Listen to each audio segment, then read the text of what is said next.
Everyone thinks Kate McCann is the fragile victim in this story. They couldn't be more wrong. She isn't the passenger in this car.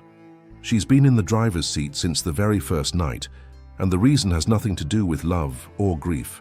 We love a simple script, and the script handed to Kate was that of the crying mother. She was supposed to tear her hair out, to break down in front of the cameras. When she didn't do that, when she showed herself to be strong, controlled, the world condemned her. It was easy. It was comfortable. It gave us a clear target for our rage. But the truth is rarely comfortable. And it's almost never that simple. Today, we're not going to defend Kate. We're going to try to understand the dynamic, because her control, her coldness, might not be a sign of strength. It might be a symptom. The symptom of someone desperately trying to stop something very fragile from shattering.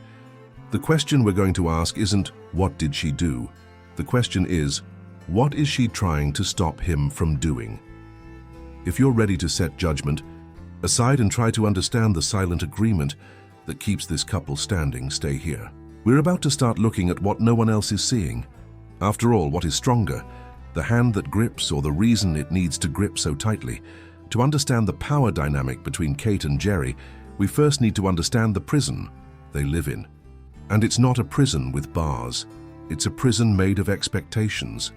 Society, the media, all of us, we have ready-made scripts in our heads, scripts about how people are supposed to behave. And the most rigid script of all is that of the grieving mother. Think of it like a play. When the tragedy struck, the world handed Kate a script.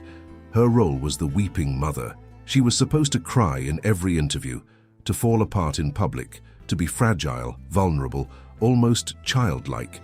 She was supposed to be the personification of pain. Gerry's role in the script was that of the strong father, the rock, the stoic man who holds the family together, who speaks to the press with a firm voice, who leads the search. But the McCanns tore up the script, and they did the unthinkable. They reversed the roles. Kate became the rock, the controlled, articulate figure who spoke with a coldness the world couldn't comprehend.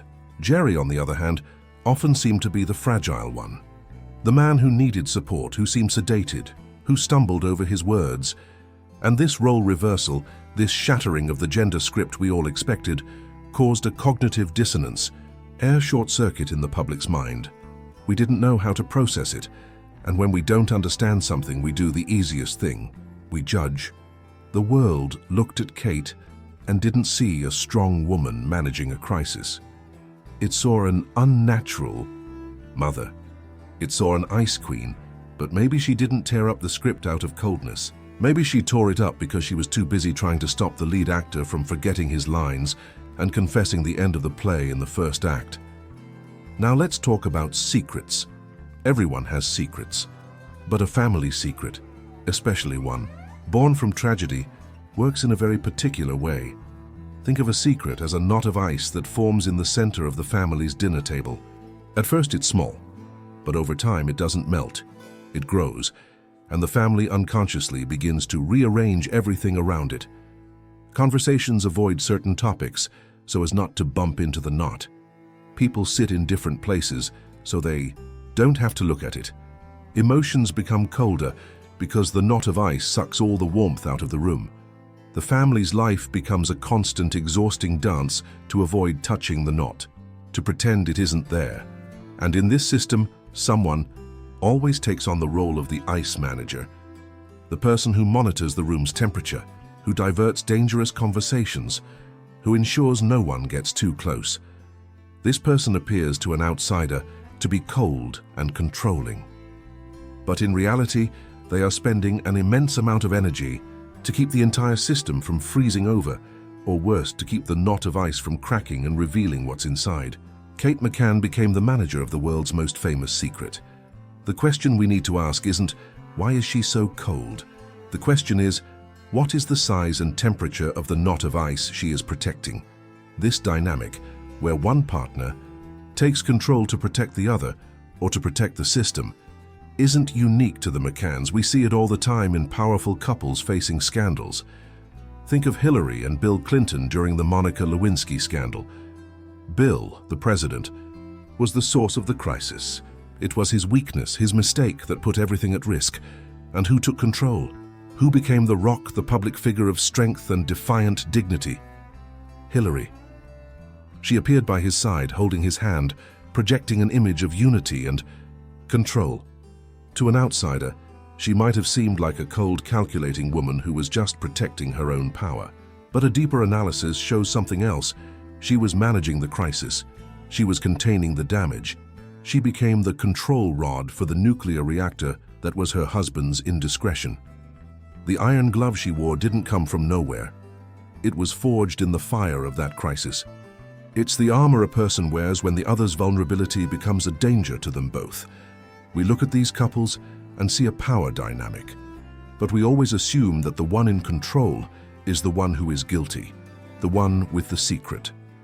What if it's the other way around? What if the control is a symptom, not the disease? What if the person who controls does so not out of a desire for power, but out of a need for containment?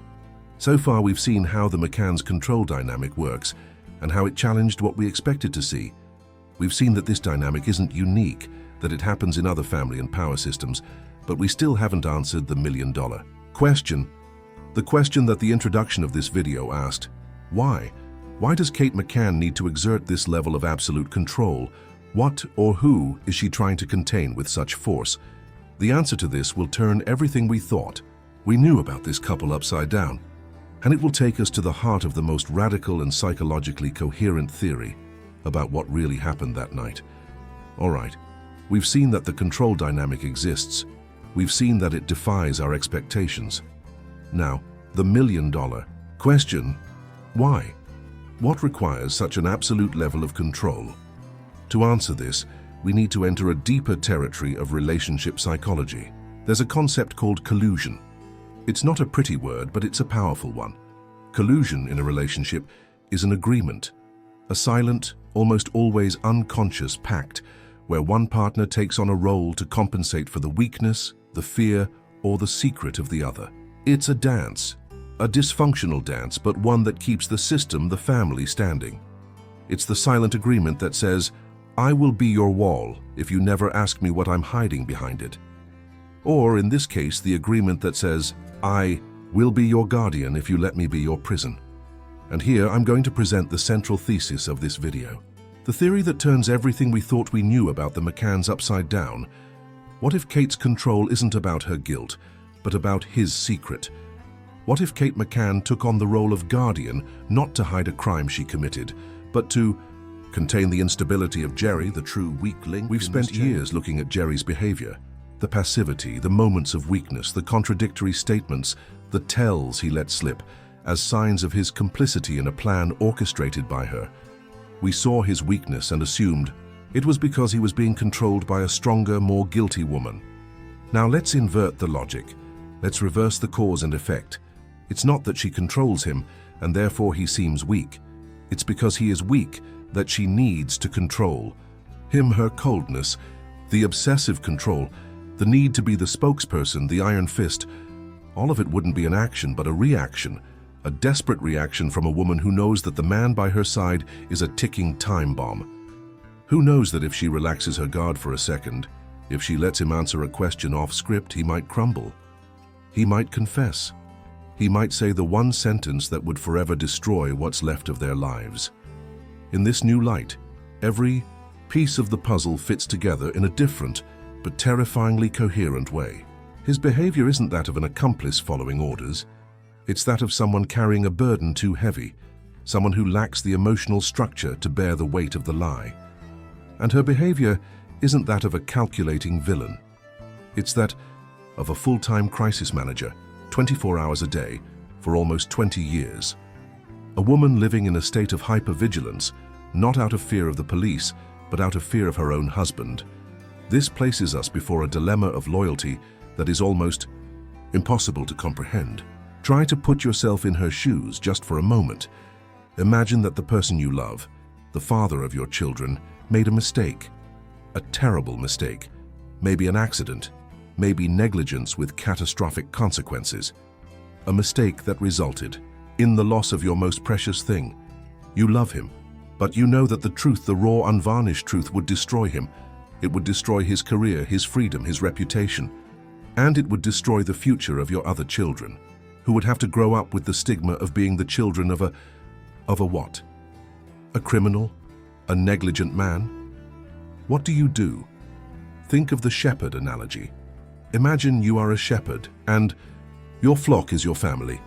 You are trying to guide this flock along a very narrow path on the edge of a cliff, and one of the sheep, the most important one, your partner, is always straying, always stumbling towards the edge of the abyss. To stop it from falling and taking the whole flock with it, you become an aggressive shepherd. You use your staff with force. You shout. You control its every step. To someone watching from afar from the other mountain, you look like a tyrant, a cruel shepherd mistreating a poor sheep. But up close, the truth is different. You are not being cruel. You are desperately trying to prevent a disaster. Kate's control over Gerry, perhaps, is the shepherd's staff. A constant, exhausting attempt to keep him in line, to stop him from falling into the abyss of the truth. It's strange how sometimes an act that seems to be about power can, in fact, be born from the deepest despair. This theory doesn't absolve her. It doesn't make her a saint, but it transforms her from a one-dimensional figure, the Ice Queen, into something much more tragic and human. A woman chained not only to her own secret, but to the secret and the weakness of the man she swore to protect. She is not the puppeteer who enjoys pulling the strings. She is the person who has been, for 2 decades, desperately trying to stop the puppet strings from tangling and hanging them both. And this macabre dance, this constant tension, is the true heart that beats at the center of this mystery.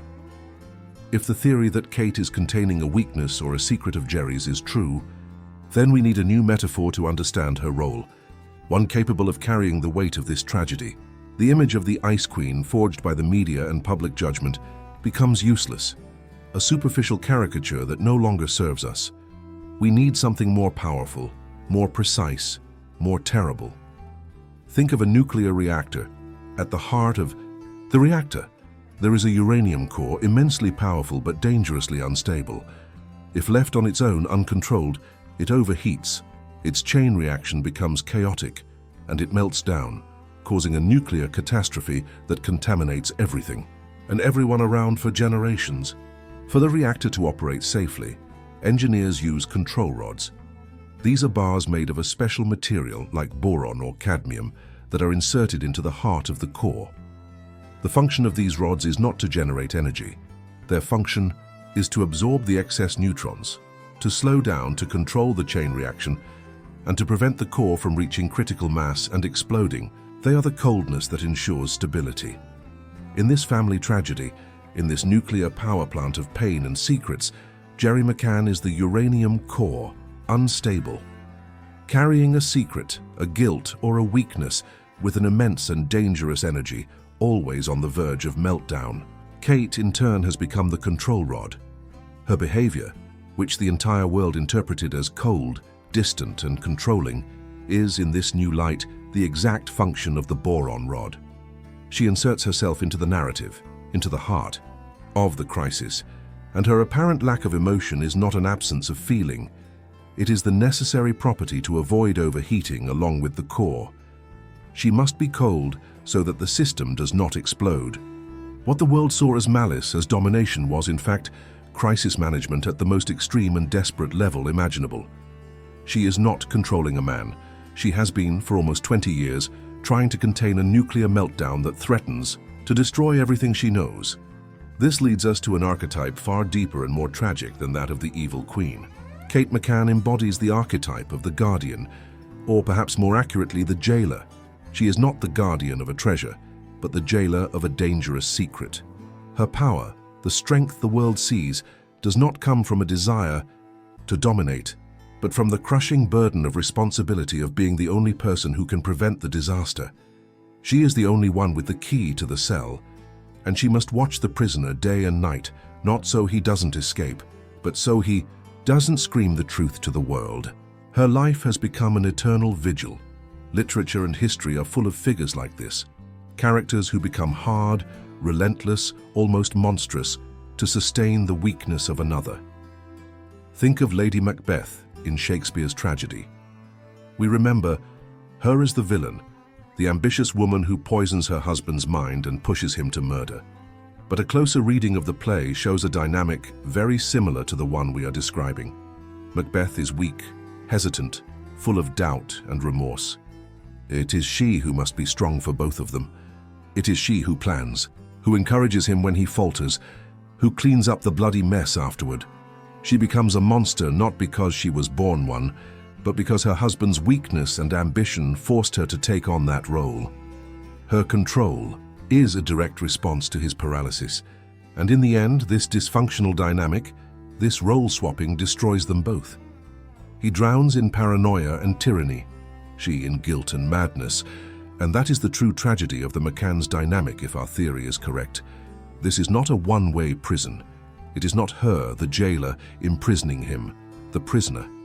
It is a mutual prison, a shared hell. He is trapped by his secret, by his weakness, by whatever happened that night, and she is trapped by the need to watch over him. His freedom would mean her destruction, and her freedom would mean his destruction. They are chained to each other, in a cell without. Bars built with the walls of silence once wrote the famous line, "Hell is other people."